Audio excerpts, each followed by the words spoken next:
It's a Scary Mask 1. What we got here?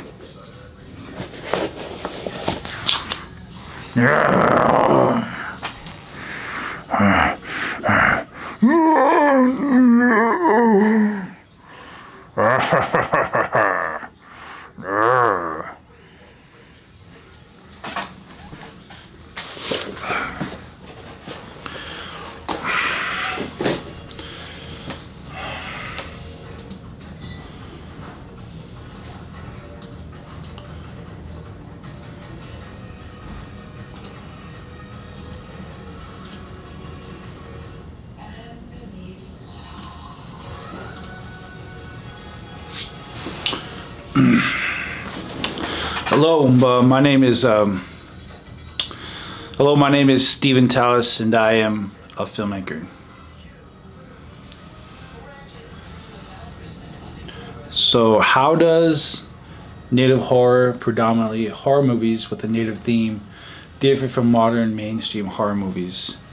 So, to be honest, I think there's 2 horror movies right now: The Smudging and Blood Quantum. And I could think of, I know some native themed horror films, but right now, like, yeah, I mean, with The Smudging, for example, and Blood Quantum, there's a big theme of, like, there's that guy with the, there's always the one white guy who saves everybody, but this time it's like they take an account of other people's experiences. It's natives aren't seen as dumb, and also, like, it's more interesting. It's more stakes a little higher, and yeah, people are just, movies is just more well done. More than the spiritual side too. Check, check, check, check. So the next question is, what is the biggest challenge for native horror filmmakers to get their films into the public eye?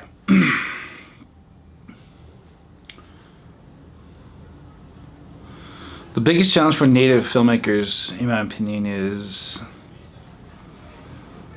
we're just poor. I mean, we don't have the funds.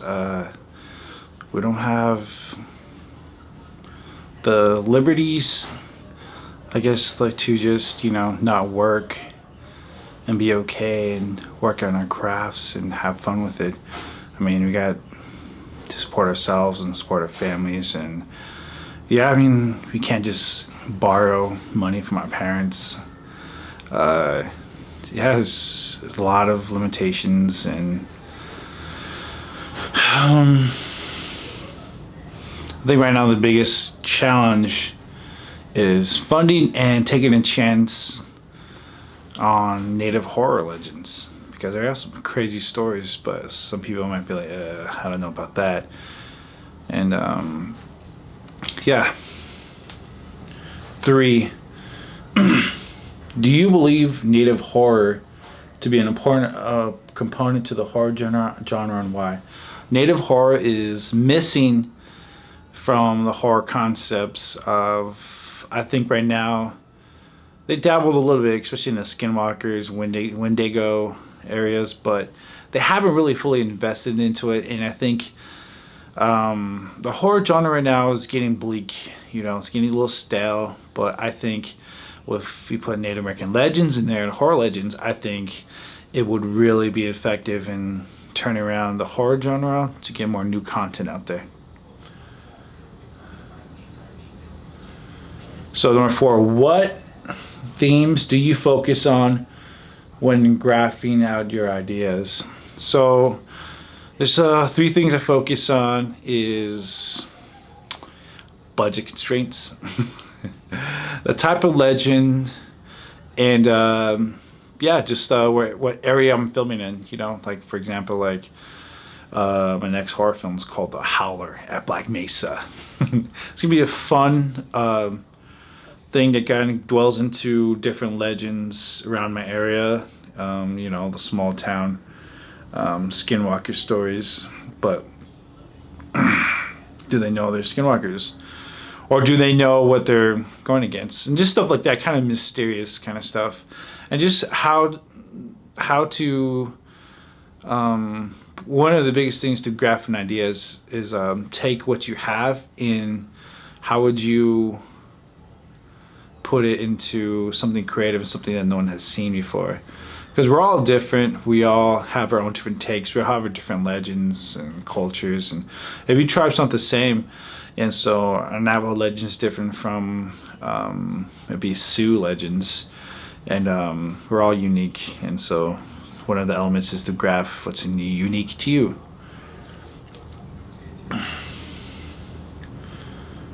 Okay, number 5. If you could advise non-native filmmakers attempting to make native-themed horror movies, what would you say?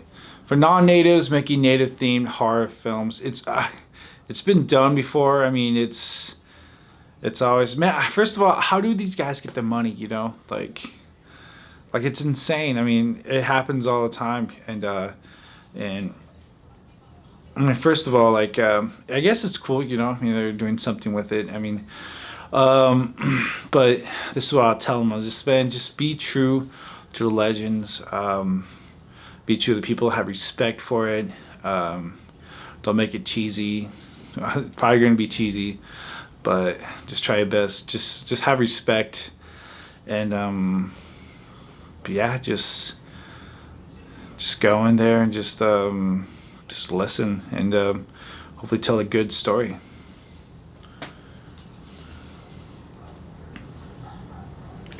Okay, number 6. Since remakes, reboots, and re-imagings are huge in horror cinema, given the opportunity, what mainstream horror film would you like to take a shot at, and what spin would you put on it? Ooh, if I had to reboot a film, let's see. That's a good question.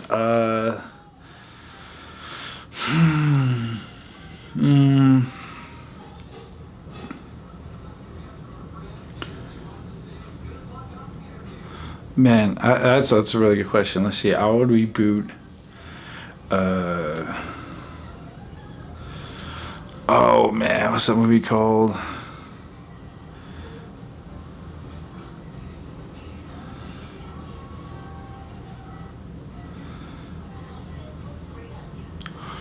I would reboot. Actually, I don't know. That's a really good question. I mean, they kind of rebooted the zombie genre with Blood Quantum.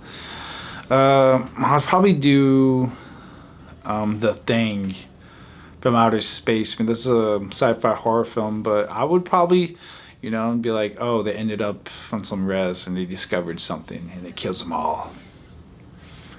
And yeah, just take it from the legends and it'd be all creepy and stuff, and yeah. Okay, number 7.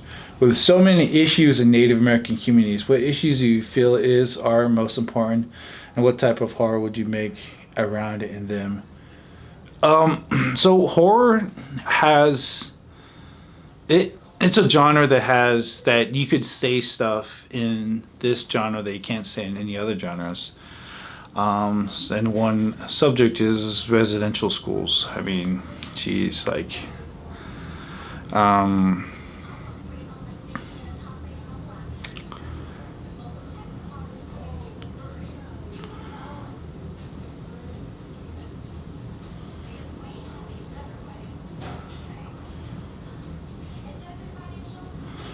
but yeah, I mean, that's some horrors you get to. I mean, it's just crazy. And one thing is to focus on Native issue right now is just colonialism. That's a horror in itself. I mean, we almost got wiped out. I mean, our culture's getting wiped out. I don't even know how to speak my language. I mean, that's pretty crazy. And this is my native land. If you're French, if you got French, but you could go to France. If you're Mexican, if you got Spanish, you could probably go to Mexico.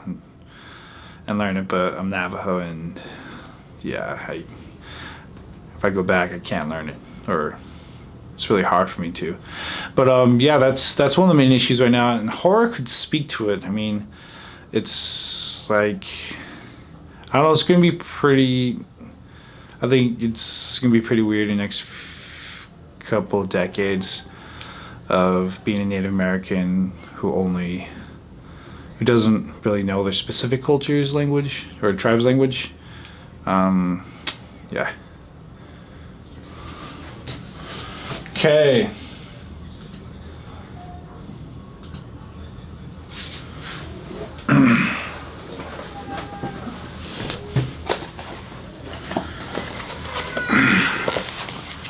So, you run into the woods, in your pocket is a sage stick, an old raffle ticket, and a cassette tape of Power Jams. What do you pull first? I would, if I was in the woods, Jason's, coming after me, I would probably pull the sage stick, at least try to put it in his eyes and tell him to go away. Then I'll probably listen to some Power Jams, because I want to die, and that's why I realized that right there. Really, really, yep. And what iconic figure do you think would win a crow hop? Probably Freddy. He seems really agile, Just be all dancing everywhere.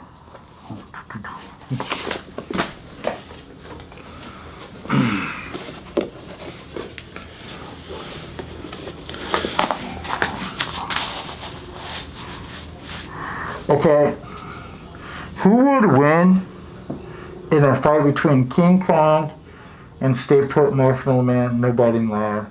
Well, I always have to give it to my man King Kong, because he has hands, he has thumbs, and he probably, fist and some intelligence, so he'll probably win. Do you think the Wolfman should be house trained? No, the Wolfman's the Wolfman. He should do his thing. If he needs to go, he'll go anywhere. So, yeah, he shouldn't be house trained. Do you think Hellboy or Pinhead will ever break a sweat in a sweat lodge? Man, I think Pinhead will, because, Pinhead is this is really creepy. I mean, he has pins in his head, and they probably get hot. Then they'll probably, get sweaty and everything, and yeah, I think he'll probably sweat first. Yeah.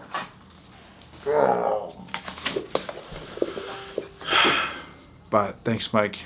It's been fun. These are some fun questions.